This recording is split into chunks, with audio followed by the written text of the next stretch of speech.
Hello, ladies and gentlemen. My name is Chris Stollings. You know me here on YouTube as MarauderEX, and as always, I am your host for Operation Recap, where I take a couple of the stories this week and throw them back at your face to see if they get any more love and attention that they may have missed, or that you may have missed. I don't know. Only a couple of stories this week. I'm feeling a little under the weather, so I'm going to keep this a little brief. But I still had a couple of stories that I really wanted to throw at you guys this week, because I thought they were kind of interesting and worth talking about. First up, there's been a huge presence online lately about Nintendo's region locking, especially with the other next gen consoles dropping that functionality in favor of having an open platform. There have been several petitions. One major petition trying to get Nintendo to remove region locking from its consoles, most notably its 3DS and its Wii U, so that localization would not have to be as big of an issue. The petition got 10,000 signatures. Nintendo responded with a no. We're going to keep region locking. We're doing this because it's what we're doing. The specific reason that Nintendo gave is because different regions have different guidelines for parental controls, lockouts, technology, that sort of thing, so they kept region locking in there as a means of having their product work well in various regions. And I'm not a fan of region locking. I never have been, but I mean, I grew up, in the 16-bit era, and that was kind of a thing. Not as much so with the Genesis, because if you really wanted to mangle your Genesis, it could play Mega Drive games, but the Super Nintendo versus the Super Famicom, that was a difference.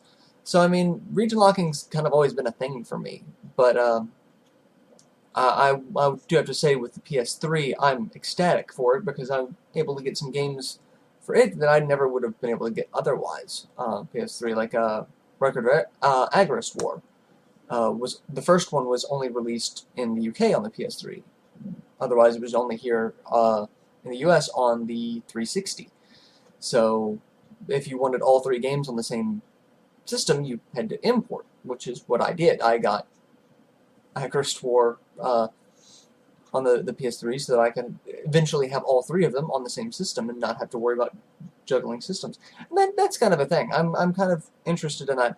The petition is still going to continue, even though Nintendo has officially responded that they are going to keep region locking.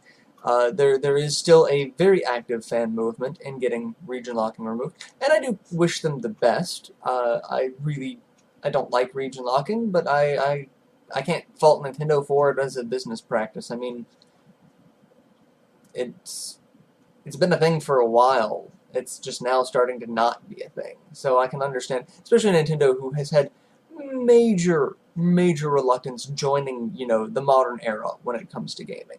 Their online infrastructure for the Wii was laughable, at best. It was just terrible at worst. So, it'll take them a little while to nudge into is this, a worthwhile business practice. But I do encourage the people who are involved in this to continue pointing out the benefits of what a region unlocked system can do for not just your fans, but various investors and the people who support your business on multiple sides, not just the fans. And I know they're going to do a fantastic job of doing that. But ultimately it will fall to Nintendo of what are they going to want to do. So check that out. All that information. We've got all the Nintendo stuff going on. That's going to be in the video description. Other stories that I find really interesting, because there's a lot of debate on it. Tales of Symphonia, the HD, will have dual audio. It'll have the Japanese audio, and it'll have the English audio.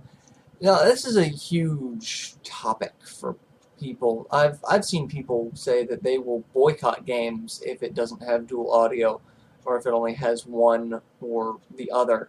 And I really don't. I don't understand that level of fanaticism, that you will boycott a game that you know you're going to enjoy simply because you don't like one aspect of it. There's always going to be something in a game that you're not going to like. There's going to be a level or a design or something I've yet to encounter such a thing as the perfect game. There's always something you can nitpick about it. But I find it interesting because lately we have been seeing a lot of fan discussions, specifically here on our site, about people disappointed about either dual audio or not being able to turn voice acting off because they hate American voice actors. I really don't have a problem with American voice actors. I like a couple of them. I will say Johnny Youngbosch is in way too damn many things.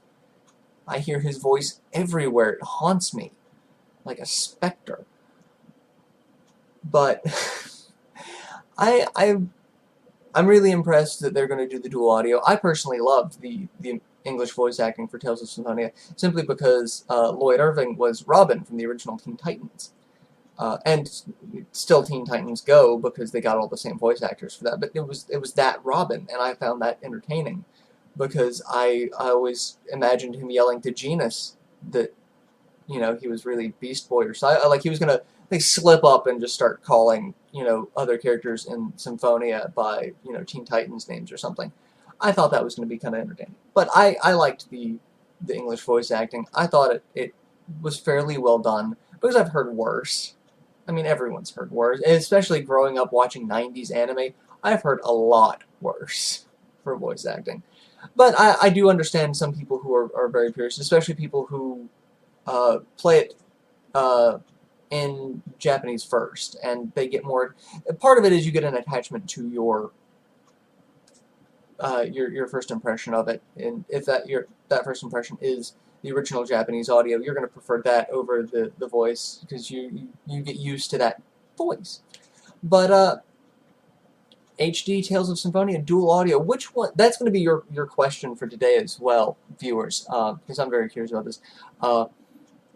Do you prefer voice acting in either Japanese or English? Do you prefer no voice acting? What's your thing on that, really? What's your take on it? I've already given my opinion on it, but I kind of want to hear you guys, especially because I've seen a lot of comments on various articles about it. So let me know what you guys think. I'm going to go ahead and go. Yeah, I'm going to go sleep is what I'm going to do. So that has been your kind of half-assed recap for this week. I do apologize for it being kind of uninformative and more opinionated, but it happens. I will catch you guys next week with another Operation Recap. Till then, stay tuned to Operation Rainfall for all your news, reviews, previews, and whatnot throughout the week. Till then, later everyone.